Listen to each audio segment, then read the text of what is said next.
Israel's impossible dream, why the United States and Israel just can't invade or destroy Iran.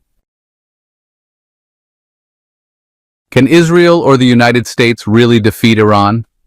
The answer might sound simple when it comes from generals or military propaganda, but honestly, the reality on the ground is completely different. Iran isn't just any country you can storm with a paratrooper unit or crush with a single airstrike. It's a tough, complex geographic and historic power, an old nation with control over mountains, underground secrets, and a missile arsenal that could set the entire Gulf on fire within hours. Let me break down just how impossible this invasion idea really is. Tough geography that blocks any ground invasion.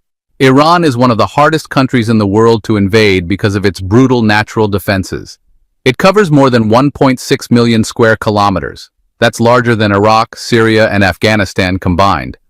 It's surrounded by rugged mountain ranges like the Zagros and Alborz, which stretch along its western and northern borders. Add to that harsh deserts and a continental climate, and military logistics become a nightmare.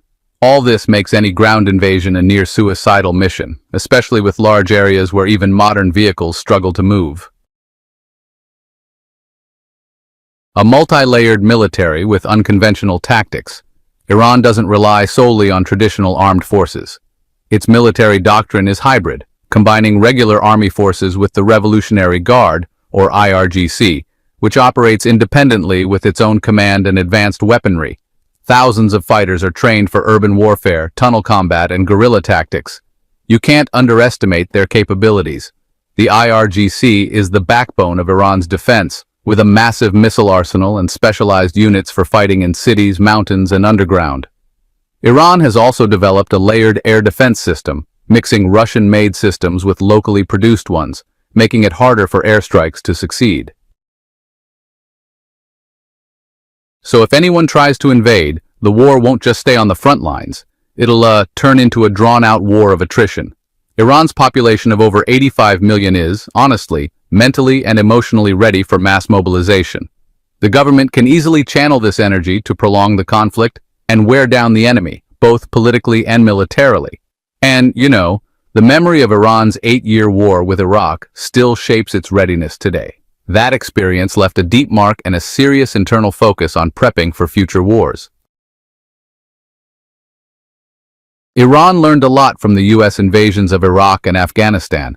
Most of its key military and nuclear facilities are now buried deep underground in heavily fortified locations. Some of these, like the Fordo nuclear site, are actually built under mountains and protected by thick layers of concrete and rock, making it nearly impossible for even bunker-busting bombs to reach them without a full-scale ground invasion.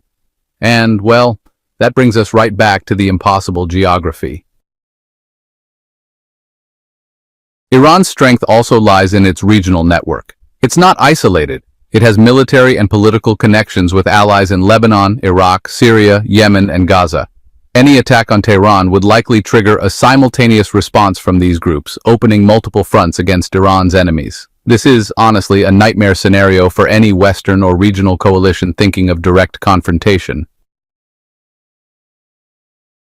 Support from China and North Korea. While China hasn't directly sent drones to Iran, it's helped by sharing advanced designs and manufacturing techniques. Reports say China provided Iran with electronic components for drones and missile systems. There are even signs of low-key logistical support through Chinese companies operating in Gulf ports, shipping dual-use goods for Iran's defense industries. North Korea has openly declared full support for Iran against what it called Zionist American aggression.